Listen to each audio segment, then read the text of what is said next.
Well, I guess we'll start a conversation today on hacking your mind.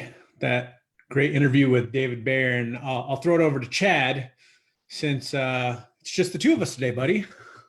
Man, my mind just got hacked. And since it's just two of us, I guess I get to speak for me and half of Tay. So I get to go a little extra. So, first of all, so many gold nuggets. This is definitely one you could go back through and you could take this one and just teach on it for, a couple months, just taking certain things out of it. So I'm going to be going back through this and taking more notes and probably sharing a lot of this with our team. So I love that he started with mindset. And I totally agree. And the whole point, I think, Joel, of you and I doing this week in, week out, day in, day out, is because our mind constantly needs to be worked, just like our body needs to be worked. We need to continue to go to the gym to continue to stay in shape. And our mindset is so important. And we have to continue to be intentional about our mindset and understand where we are, the self-awareness, what we're thinking about, if there's weeds that's starting to grow in our mindset, and just know what's healthy and what's not healthy.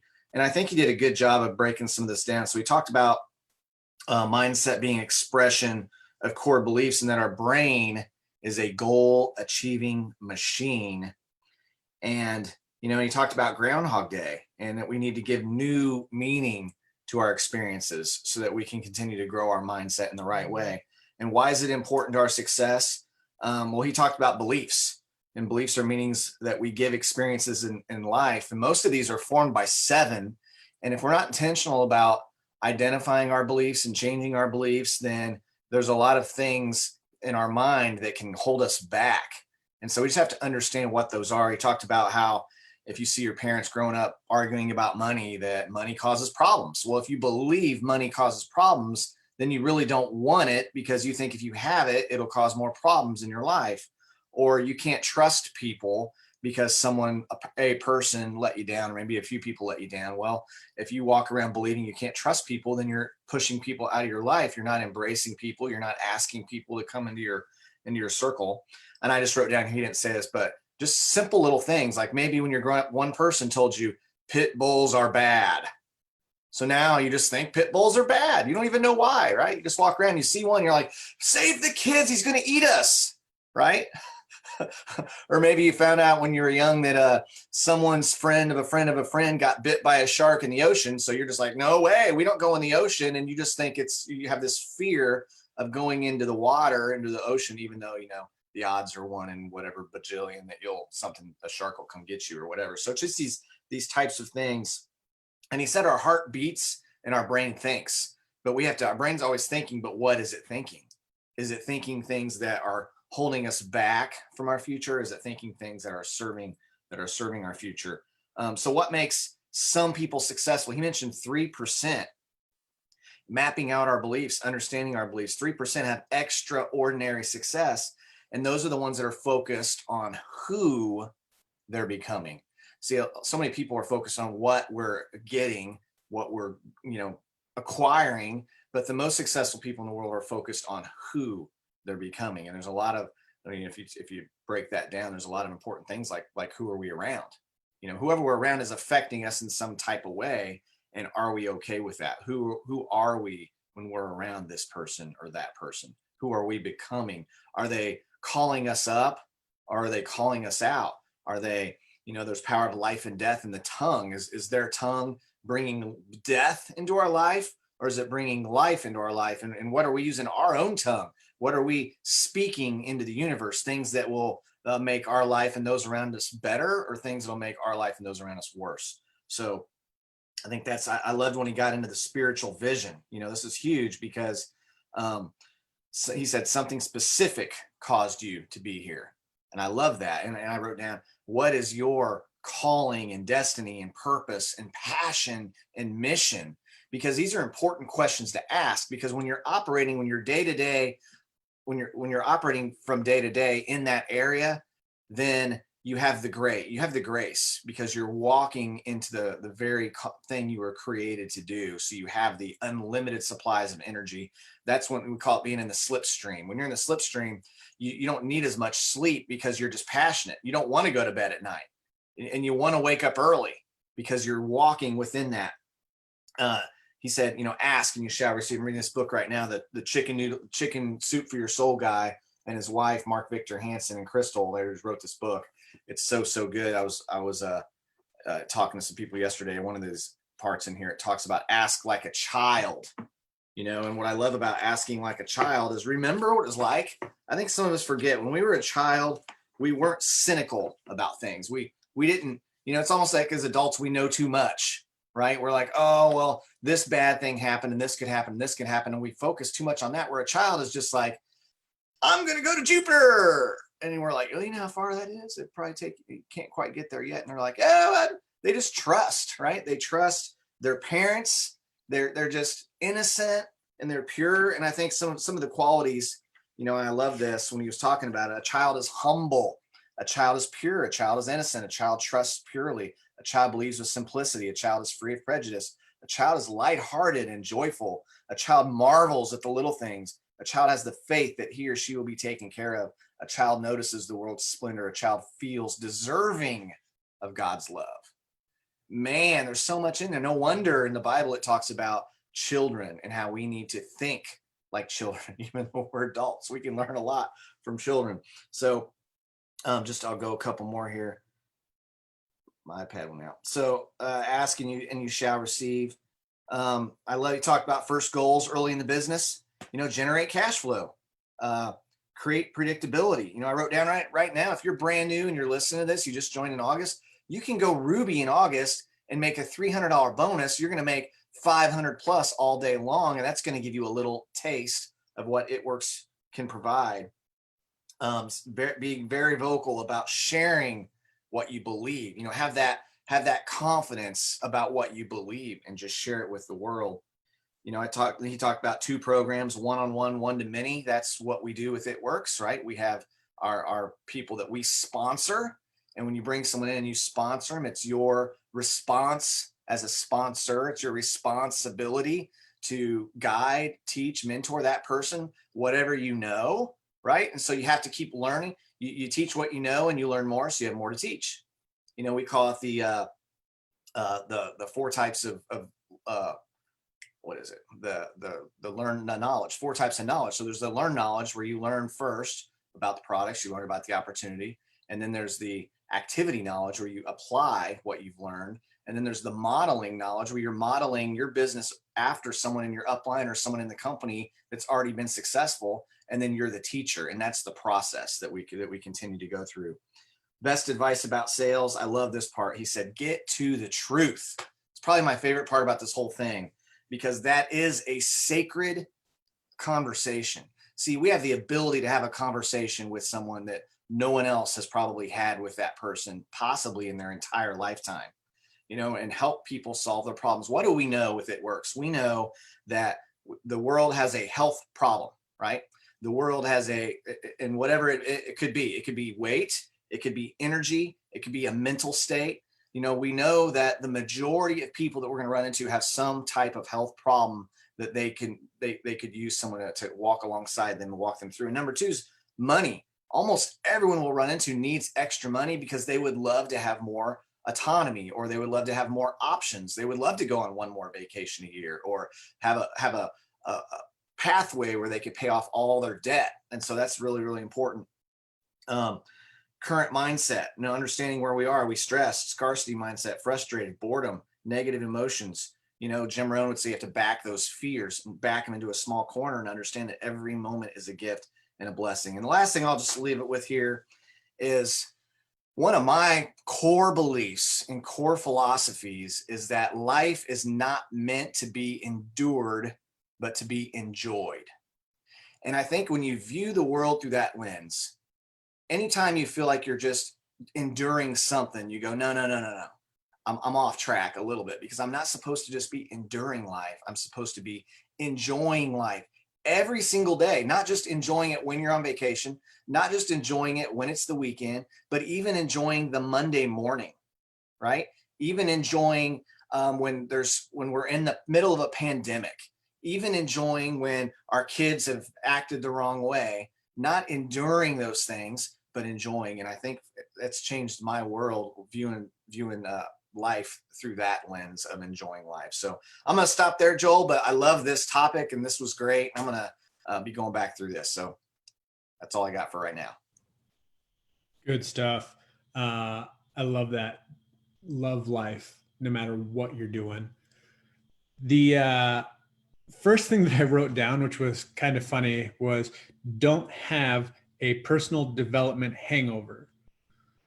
Basically, it was kind of the thought process of don't personally develop so much that you're not putting any of it into action. He said that is the trap that most people get into, is they learn, but then they never apply. And that's kind of what Chad was saying with the 4 pillars of you got to learn, then you got to do, then you got to model, then you got to teach.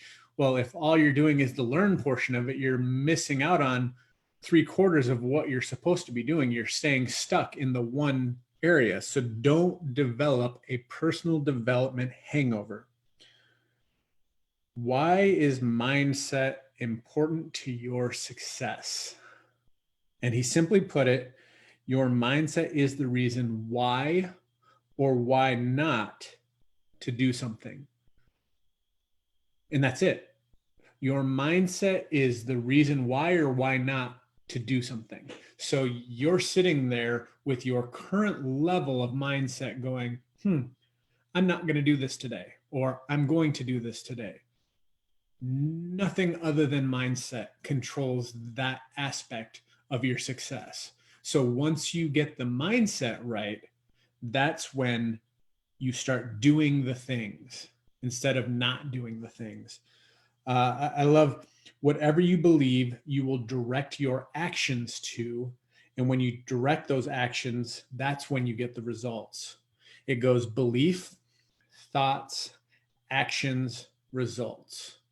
Most people think it starts with thoughts, but it's actually those pillars of belief, like talked about earlier, that when something was developed in you as a child, without you knowing, it's created that belief. So now when you're presented with something like Chad said about money, well, your thought process on money was developed when you were a kid based on the conversations or the way things were when you were a kid, and that got hardwired into you.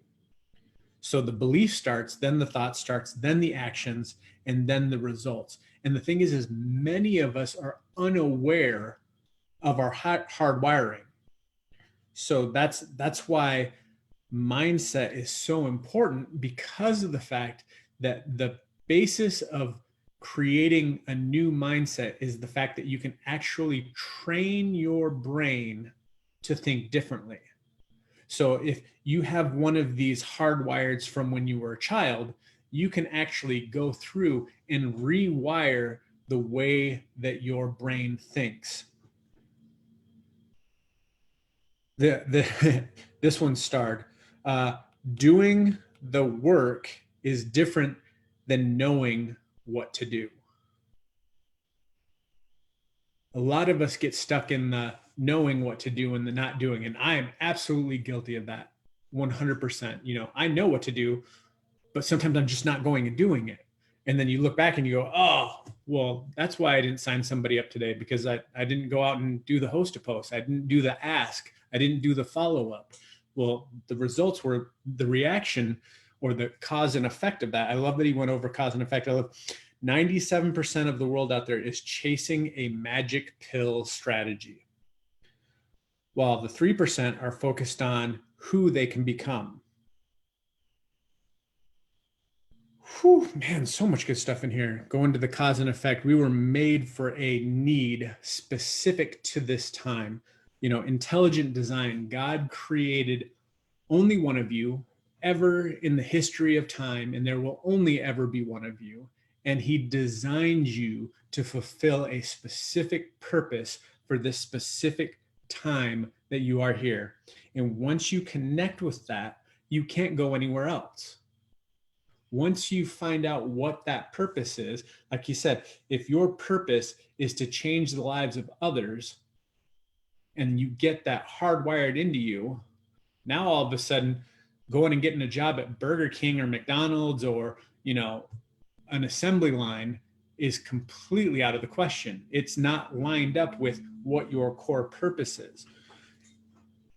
And he said, most people don't find it.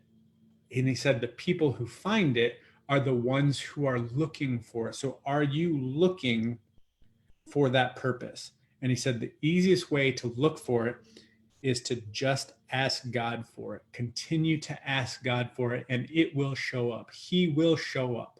And, and the reason why that's so important is because he created you for this purpose.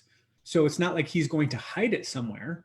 So if you consistently ask him for it, it will eventually be made known to you because that's what he wants for you.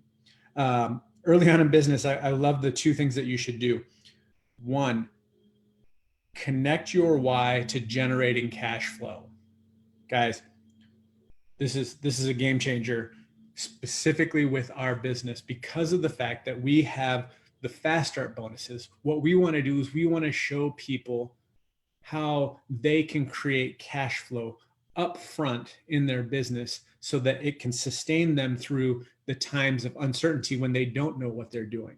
So if you're helping somebody to get a distributor and help them get their customers, and in your life, you're doing one every week, do you think that consistency would keep you plugged in? Because that's what he said. The second part is create predictability and certainty around what you know will create cash flow. Well, if you know signing a distributor and helping them get customers creates cash flow the following week, be consistent on doing what that is. Well, if you know that doing host to post is what gets you to that point, maybe you should be consistent in creating the predictability of the number of host to posts it takes for you to get that customer. Again, it comes down to ratios. Do you know what your ratio is to get somebody to say yes to you? So good. I mean, those 2 points right there were worth listening to the whole thing. How can you level up? Build rubies. The way that he talked about leveling up was in a different capacity from our industry. But in our industry, the way you scale is by building rubies. You help somebody become Ruby, then they help somebody become Ruby. And as you can tell, your team gets created that way. And the bigger your team, the more leaders you need. So the more rubies you need, the more emeralds you need, the more diamonds you need. The team grows. And as your team grows, it scales. And that is how you level up. We have no more clear path to leveling up than with charts, guys. That's your roadmap to leveling up every single month. And then after you've leveled up, next best goal is leveling somebody else up. Bring somebody along for the ride. Last thing I've got on here, and then we'll let you guys go because I know we've just really mind hacked you to death. I mean, you guys, you're probably reeling right now with all this awesome stuff. Your current mindset and how you shape yourself and your goals is what's going to allow you to get where you're going. He said, how much time do you spend in fight or flight and boredom? Because those are the two things where if you use those times to pour into your business, that's when the compound effect of your success will take place. And the final thing, I know I just said the final thing, but this one's the most important. I've got it down here at the end. He said, God is always working for you. If God is working for you, who can be against you? Guys, thanks for tuning in today. I hope your mind was hacked just like ours. Go back through, listen to this again, take more notes. There's so many nuggets in there. We can't wait to see you guys again. Have a good day.